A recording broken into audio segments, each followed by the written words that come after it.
Setelah kabar tentang Pak Zuhdi, seorang guru ngaji sederhana di Demak yang didenda 25 juta oleh wali murid karena dianggap menghina anak didiknya, menyebar di media sosial, simpati masyarakat mulai mengalir dari berbagai penjuru. Namun belum ada yang benar-benar turun tangan langsung, sampai suatu pagi yang mengejutkan. Hari itu, langit Demak cerah. Di gang kecil menuju rumah Pak Zuhdi, terdengar suara deru kendaraan. Warga menengok keluar, dan mereka terperanjat. Gus Miftah, ulama nyentrik asal Yogyakarta, datang langsung, mengenakan peci hitam dan kacamata gelapnya yang khas. Pak Zuhdi yang sedang duduk lemas di beranda, tak percaya dengan apa yang dilihatnya. "Assalamualaikum, Pak Zuhdi, saya dengar jenengan sedang diuji," sapa Gus Miftah dengan hangat sambil memeluk erat bahu sang guru. Pak Zuhdi menahan tangisnya. Warga sekitar mulai berdatangan, menyaksikan momen haru itu. "Saya tidak punya maksud menyakiti, Gus, saya cuma ngajarin ngaji, kasih nasihat tapi malah dimaki, didenda," suara Pak Zuhdi gemetar. Gus Miftah tersenyum, lalu membuka map coklat dari tangannya. "Saya tidak datang sebagai pahlawan. Saya datang sebagai saudara. Ini, ada sedikit rezeki dari teman-teman, dari saya pribadi juga.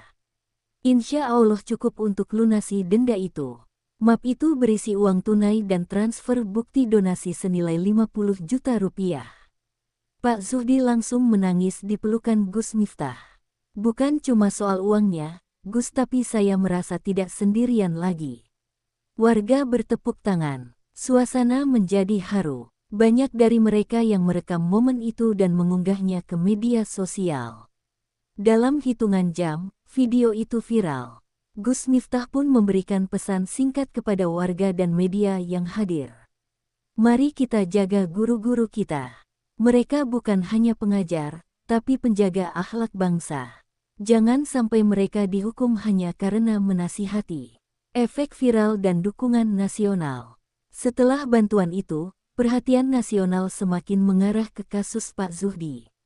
Banyak tokoh agama dan masyarakat sipil menyuarakan dukungan. Gus Miftah pun menggagas Gerakan Bela Guru Ngaji, sebuah inisiatif untuk membela para pengajar agama dari kriminalisasi dan perlakuan sewenang-wenang. Kabar tentang Gus Miftah membantu Pak Zuhdi menyebar ke berbagai media nasional. Sementara masyarakat mengapresiasi aksi solidaritas itu, di sisi lain, wali murid yang menggugat Pak Zuhdi, Bu Ratna, ibu dari anak yang merasa dihina, justru mulai merasakan tekanan sosial yang berat. Di media sosial, akun miliknya dibanjiri komentar tajam. Di lingkungan sekitar, banyak tetangga mulai menjauh. Bahkan suaminya sendiri, Pak Hartono, mulai merasa malu. "Ratna, kenapa sih kamu sampai segitunya sama Pak Zuhdi? Lihat tuh, semua orang sekarang memihak dia." Bahkan Gus Miftah datang langsung. Bu Ratna mulai merasa gelisah, tapi egonya menahannya untuk minta maaf. Hingga suatu malam, tanpa diduga, ia menerima sebuah paket kecil. Di dalamnya hanya ada satu buku, Adab Penuntut Ilmu, dan secarik surat dari Gus Miftah. "Bu Ratna yang saya hormati, tidak ada guru yang sempurna. Tapi menghukum mereka dengan cara yang menyakitkan akan merusak banyak generasi. Semoga Allah melembutkan hati kita semua." Gus Miftah. Surat itu membuat Bu Ratna termenung semalaman. Ia mulai membuka kembali buku-buku agama yang dulu ia tinggalkan. Anak yang menjadi sumber masalah, Raka, juga mulai bertanya, "Bu, aku salah ya? Kenapa semua orang bela Pak Zuhdi?" Keesokan paginya, sesuatu yang mengejutkan terjadi di rumah Pak Zuhdi. Bu Ratna datang bersama suami dan anaknya. Ia membawa bingkisan kecil dan menangis di depan Pak Zuhdi dan warga. "Pak Zuhdi, saya hilaf, saya emosi, saya minta maaf. Denda itu, biar saya tarik kembali. Saya malu, saya lupa bahwa panjenengan sudah banyak berjasa ngajari anak-anak kami." Pak Zuhdi tak banyak berkata-kata. Ia hanya tersenyum dan berkata, "Maaf sudah saya beri sejak hari pertama. Ilmu tidak boleh dibalas dengan caci, tapi juga tidak boleh dibalas dengan dendam. Semoga ini jadi pelajaran untuk kita semua." Pak Zuhdi diundang ke Yogyakarta oleh Gus Miftah. Setelah kejadian ini, Gus Miftah kembali menghubungi Pak Zuhdi dan mengundangnya untuk berbagi kisah di pesantren Ora Aji. Reputasi Pak Zuhdi kini berubah dari guru biasa menjadi simbol perjuangan guru ngaji Indonesia. Beberapa hari setelah peristiwa damai yang menggetarkan hati itu, Pak Zuhdi kembali ke rutinitasnya mengajar anak-anak mengaji di langgar kecil kampung. Namun pagi itu, ia menerima telepon tak terduga dari asisten pribadi Gus Miftah. "Assalamualaikum, Pak Zuhdi. Abah Gus Miftah mengundang jenengan sekeluarga datang ke Yogyakarta. Beliau ingin panjenengan isi kajian singkat untuk para santri Ora Aji. Tiket dan akomodasi sudah kami siapkan." Pak Zuhdi terdiam, matanya berkaca-kaca. Istrinya yang mendengar langsung memeluknya. "Masya Allah, Pak, ini berkah dari sabar jenengan." Perjalanan ke Yogyakarta, hari yang dinanti tiba. Dengan mengenakan baju koko putih dan sarung terbaiknya, Pak Zuhdi, istrinya, dan 2 anaknya berangkat ke Yogyakarta. Setibanya di sana, rombongan langsung disambut hangat oleh pengurus pondok pesantren Ora Aji. Saat memasuki halaman pesantren, ratusan santri berdiri memberi salam dan tepuk tangan. Gus Miftah sendiri menyambut Pak Zuhdi dengan pelukan hangat. "Selamat datang, Pak Guru. Kami semua ingin belajar dari kisah panjenengan." Pak Zuhdi kemudian diminta mengisi kajian bertema, "Menjadi Guru dalam Zaman yang Tidak Sederhana." Meski awalnya gugup, perlahan ia mulai bercerita, bukan dengan dalil yang berat, tapi dengan ketulusan pengalaman hidupnya. "Saya ini bukan kiai besar, saya cuma guru kampung. Tapi saya yakin, selama niat kita lurus, Allah akan datangkan pertolongan dari arah yang tak kita duga." Suasana hening, banyak santri dan tamu undangan yang meneteskan air mata. Bahkan Gus Miftah sendiri tampak terharu. Penghargaan tak terduga. Setelah kajian, Gus Miftah memberikan kejutan lain. "Kami dari Ora Aji dan para donatur ingin menghadiahkan Pak Zuhdi sebuah sepeda motor dan beasiswa pendidikan untuk kedua anaknya, agar mereka bisa sekolah agama hingga ke perguruan tinggi." Pak Zuhdi dan istrinya tak kuasa membendung tangis. Di hadapan para santri, ia bersujud syukur. Perubahan besar di desa Pak Zuhdi. Sepulang dari Yogyakarta, kehidupan Pak Zuhdi berubah. Tapi bukan dalam kemewahan, melainkan dalam pengaruh. Banyak guru ngaji desa mulai berani bersuara. Pemerintah daerah mulai memberi perhatian. Dan wali murid yang dulu menuntut, kini menjadi murid tetap dalam majelis pengajian Pak Zuhdi. Sepulang dari Yogyakarta, sambutan luar biasa menanti Pak Zuhdi di kampungnya. Jalan kecil yang biasa dilalui motor bebeknya kini penuh oleh warga yang membawa bunga, spanduk bertuliskan, "Selamat datang guru kami," dan suara solawat dari anak-anak langgar. Namun Pak Zuhdi tetap rendah hati.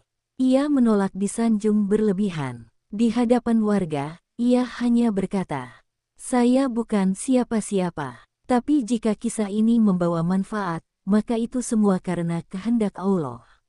Langgar kecil jadi pusat perubahan.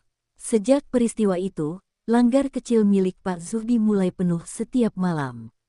Bukan hanya anak-anak, tapi para orang tua, pemuda yang dulu malas ke masjid, bahkan beberapa pemuda pang yang dulu sering mabuk di pinggir kali, kini duduk bersila, menyimak ngaji dengan tekun. Salah satu yang paling mengejutkan adalah Bu Ratna, wali murid yang dulu menuntut Pak Zuhdi, kini justru menjadi salah satu donatur rutin untuk langgar itu.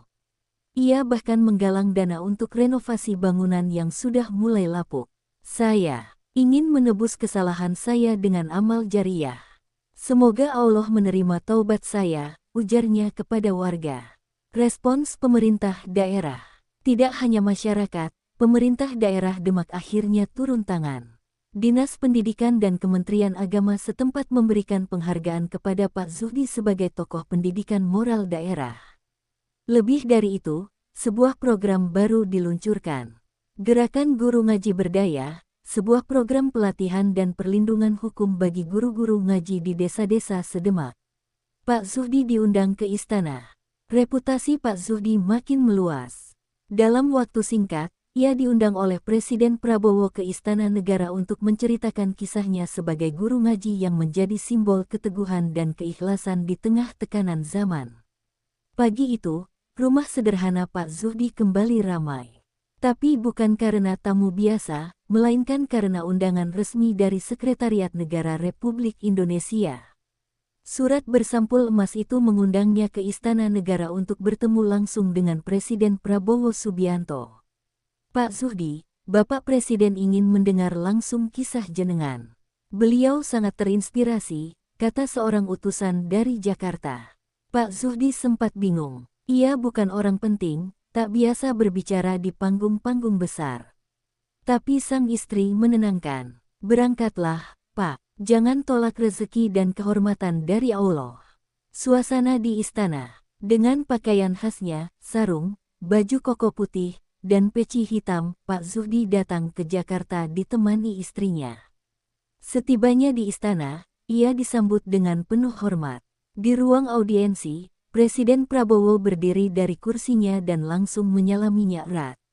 Pak Zuhdi, kata Presiden sambil menatap penuh hormat, panjenengan telah memberi pelajaran kepada kami semua, bahwa guru ngaji bukan hanya pencerah akidah, tapi penjaga moral bangsa.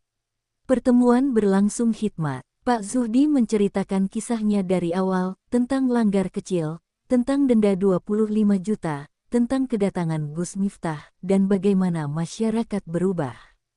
Presiden Prabowo tampak serius menyimak. Beberapa kali ia mengangguk dan tersenyum. Penghargaan dan komitmen negara. Di akhir pertemuan, Presiden memberikan piagam penghargaan tokoh keteladanan nasional kepada Pak Zuhdi, serta bantuan dana renovasi langgar sebesar 200 juta rupiah. Namun bukan itu yang membuat Pak Zuhdi terharu. Yang paling membekas adalah kalimat terakhir Presiden. Kami akan perjuangkan agar semua guru ngaji, terutama di pelosok negeri, mendapatkan perlindungan dan dukungan dari negara. Panjenengan telah membukakan mata kami. Pak Zuhdi menjadi inspirasi nasional. Sepulang dari istana, kisah Pak Zuhdi diangkat ke berbagai media nasional, talk show televisi, dan bahkan menjadi bahan khutbah di berbagai masjid besar. Banyak guru ngaji di pelosok yang terinspirasi dan bangkit, meneladani keteguhan hati Pak Zuhdi. Sepulang dari istana, hidup Pak Zuhdi tak lagi seperti dulu.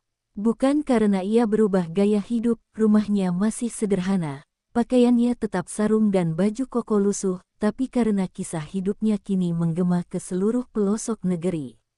Berbagai media menyoroti. Metro TV mengundangnya untuk sesi Tokoh Inspiratif minggu ini. RRI menyiarkan wawancaranya dalam program Suara dari Desa. Dan puncaknya, TVRI mengumumkan akan memfilmkan kisahnya dalam FTV bertajuk Langgar Kecil Pak Zuhdi. Proses syuting di desa. Tim produksi TVRI datang langsung ke desa tempat Pak Zuhdi tinggal.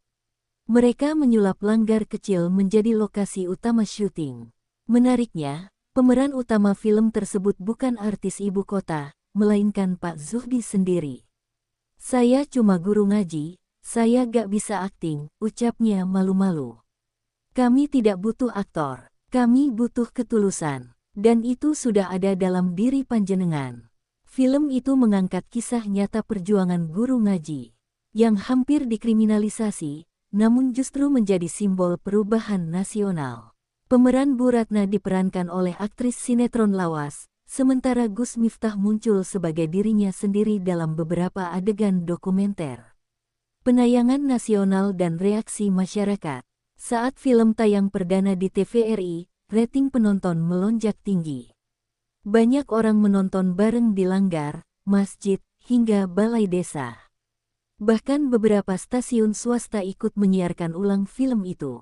Media sosial ramai dengan tagar. Lebih besar dari tagar kami dukung guru ngaji.